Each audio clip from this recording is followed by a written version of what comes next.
Alto Knights. It is now my honor to welcome Debra and Robert De Niro.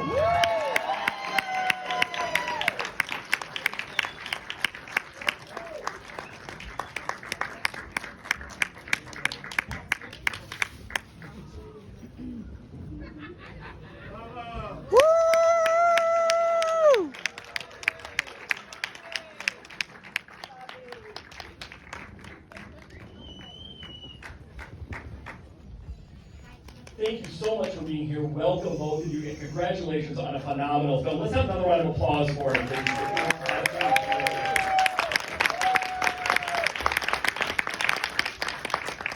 You both do such amazing work in it. Bob, obviously you do work times two of two actors. Let's kind of talk about the way you approach playing, obviously, both Frank and Genovese, and the differences and the similarities you found in both of them. Well, I wasn't sure. At the beginning of it, I was just sent the script by Erwin Winkler, and Nick Legend had written it, and Barry was cast and directing it. So I read it, and we talked, and then the discussion about the Erwin Winkler, I think maybe my agent had thought, why don't you play the two parts? And so I thought, let me think about that for a few days, because that'd be an interesting thing to do. I haven't done that. And then I said, okay. Was it harder than you thought it might be? Was it kind of the same level of challenge that you thought it would be? What were your thoughts on it? Well, it's you have to. I couldn't act against nothing. So I talked with the actors who were playing the other parts, and one of the actors, Joe Chino, said, who I think was playing Gambino, not sure, but I worked with him and some of the other guys. I thought I wanted to do with him. Yeah. So he did Genovese when I did Costello and vice versa, and it was very, very helpful. Yeah. So, because I was working on somebody, a person who understood. Right.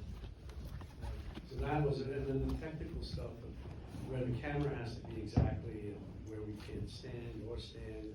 That was okay. Yeah. And Debra, obviously Bobby is just as fascinating a character as Vito and Frank is. And she also has there's a sense that within this sort of world of criminality, she is very much a stabilizing force for Frank in a lot of ways. Talk to us about the keys to her for you and kind of figuring her out. Well, we both did a lot of research because they were real people. And the thing that struck me was what he said, what Frank said about Bobby in this book that I read, as to why he married her and not one of the Italian girls in the hood. And he said it was because she was much smarter than them. And that was kind of the key, that he appreciated her intellect, which at that time was very progressive. And it really appeared to me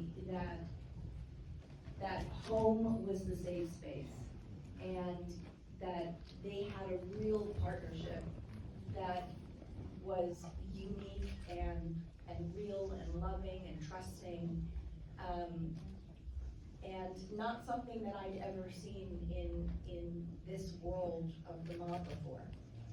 In fact, there's the sequences of them at home. And Bob, I'd love to get your feedback on this. You see Frank kind of letting his guard down. When you see him other places, it seems like he's always sort of watching. He's always got one eye looking towards other places, and he's always very aware. But when he's at home and he lets his guard down, that really is sort of, we're seeing another level to the man, aren't we? Yeah. Little bits and pieces of marital stuff. They had been married in 1918, and so they were together a long time. Was there sort of a sense of little details, little nuances that the two of you worked on that maybe only Frank and Bobby would sort of know, but kind of you guys just had it within you as actors? Any little bits of business or information like that? I don't know. I don't remember that really. We just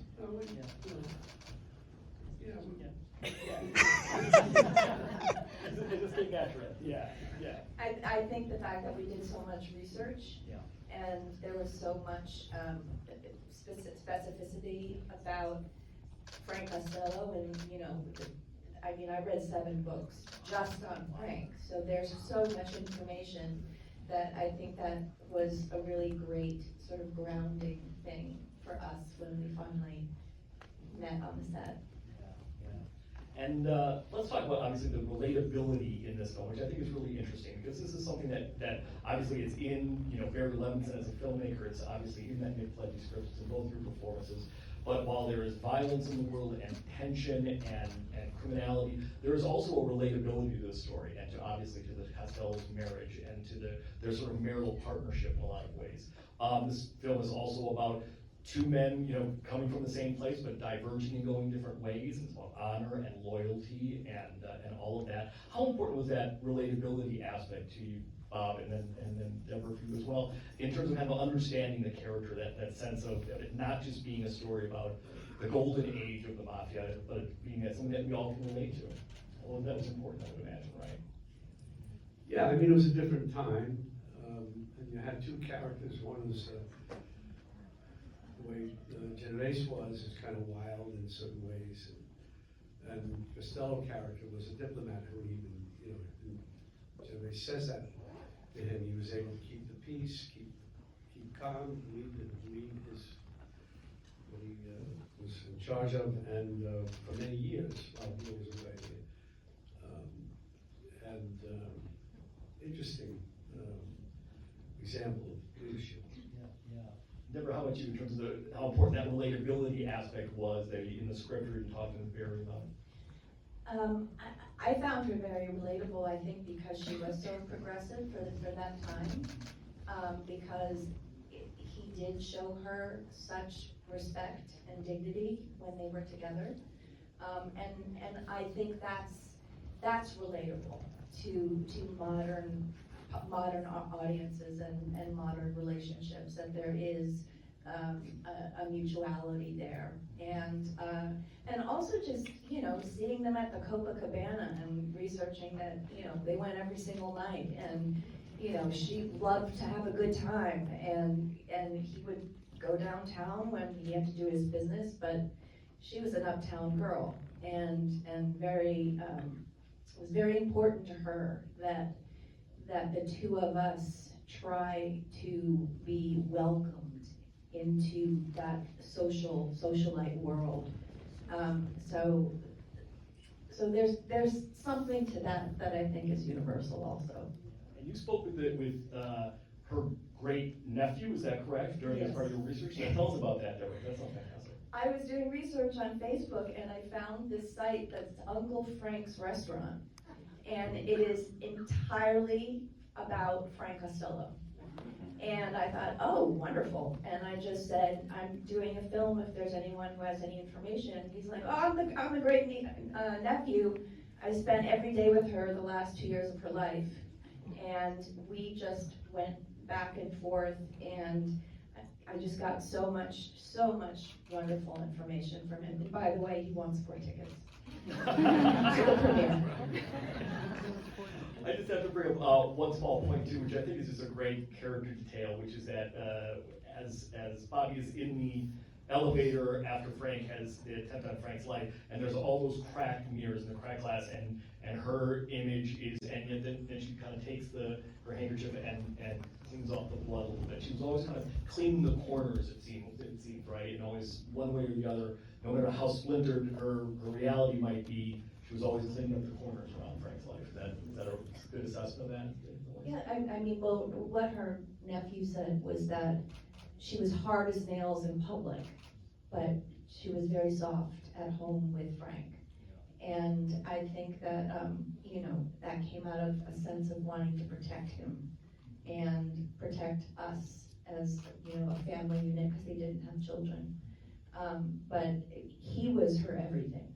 And so if anything needed to be cleaned up, she was going to do it, and she was going to do it with pride. This is I think the 5th time you've worked with director Barry Levinson, and some of those amazing collaborations that include Wag the Dog, which is as prescient now as it was in 1997 when it came out. Wizard of Lies, which is amazing. Sleepers, so many great films. And Barry, of course, is one of those directors who can make so many things relatable, going back to Diner and Avalon and Tin Men and all of it, Rain Man, so many phenomenal films. What do you think Barry brought to the story that was sort of unique or maybe special in some ways? Well, Barry, he likes to, he's open to certain things. I had, for example, I had done an interview on Marty, with Marty Scorsese and two kids I used to know downtown, and who knew Marty too, especially one of them was a good friend of his and of mine at the time. You go between Marty's group and mine. And I started, after we did the interview at the Cafe Roma on Mulberry Street, then I said to Barry, I said, you know, these two guys I haven't seen for a while, but you know, they might be really terrific for the movie if you see them. And he did, and worked with both of them, and they are in the film. One is Robert Ricola, who played Tony Bender. He is sadly passed away. But Frank Piccarello is in it, and he played Boyardo, and they were terrific. Barry was very happy with them. I don't know if I answered. Yeah, no, you did. In fact, if I could just have a round of applause for the amazing ensemble that surrounds these students. Those directors, Foley, Catherine Marducci, Catherine is where you met her, and Catherine. Yeah, Catherine Marducci, yeah. And Cosmo Jarvis, another great one. Cosmo's terrific. Yeah. He's just great. Yeah, and screenwriter Nicholas Pileggi, we just want to give a shout out to, of course, as well as Barry. Deborah, working with Barry, what was it like in terms of the kind of the conversations about Bobby, or kind of the arc of the story in some ways? What was that like? Barry is just lovely and old school, and I would say that we didn't do a lot of talking about the character. I felt so comfortable because of the relationship between Barry and Bob, and because they had done so much together in their partnership, there was such a sense of trust and just sort of creative fertility, you know, and because they knew each other, I felt like he was excited about finding new things on the day. And I think that's kind of an unusual thing, a wonderful thing for a director to be able to at least to say, okay, have some freedom and to find it. And he was very open, but he knew the story he wanted to tell, and that made me feel like, okay, all I have to do is show up and just do my job. And something that's so prevalent in this film as Bugsy and all of Barry's films is the humanity. We're just talking about how humane a director he is, and just as a filmmaker. Yeah. Bob, I just want to talk about the kind of the sense of history with this film, and looking at it, you know, this is called the golden age of the mafia, the mafiosi is how it's been called, and that is in fact prevalent in this film, but it's also kind of integrated into the history of the country in a lot of different ways, and I think one thing that this film does is show us how important it is to understand even that era of what the mafia was in terms of understanding the country, either how it was then or how it is now. It's just important to understand because it's part of our pedigree in a lot of ways, right? Yeah. I agree. You're right. Yeah. Deborah, how about you in terms of kind of understanding the film through a historical lens in some ways? I didn't know any of it, so it was all fascinating to me. And the thing that was most fascinating to me was Frank, and how he was so smart. He was, you know, the bootlegging and gambling, and he found all of these ways to elevate himself and Bobby, and without violence. And he was able to keep peace with the 5 families in a way that no one else had before. And I just thought that was extraordinary. So obviously when Vito came back, it was like, okay, this is this is a problem. And I do think that there is, in our society, you know, there are different ways of addressing an issue, and there's the diplomatic way, and there's the, you know, bulldozing way, and the two characters sort of represent both of those. Yeah, they really do. They do represent two ways of going across like the same transom in a lot of ways, right? Vito and Frank. And Bob, I just want to ask you if there was a moment when you sort of thought, oh wait, this would be something that Frank would do. Oh no, wait, that's more of a Vito thing, like kind of keeping that kind of straight in some ways, or wanting to make sure that there weren't too many similarities in some ways, or maybe that was important to have some similarities, right? Well, they do have certain similarities, you know, physically and from southern Italy and so on, but and where they grew up, but or in New York, but they're totally different people, which is so important. I mean, I was just studying each one separately. We'd shoot one character one day, the other another day. We'd never break it up because the makeup and so was too much. But yeah, they represent two sides of the same coin, classically, in a sense. Yeah, absolutely. Debra, what surprised you or what kind of shocked you in some ways about some things that you kind of researched, or maybe even in a good way kind of surprised you? What do you hope audiences take away from the film? I was surprised that he's the only mafioso boss that married a Jewish woman, and how really, really progressive that was, and troublesome for both of them, and just showing that the depth of their love, that they, you know, decided to go the hard route, and what do I want people to walk away with? I hope they walk out and say, damn, that was good.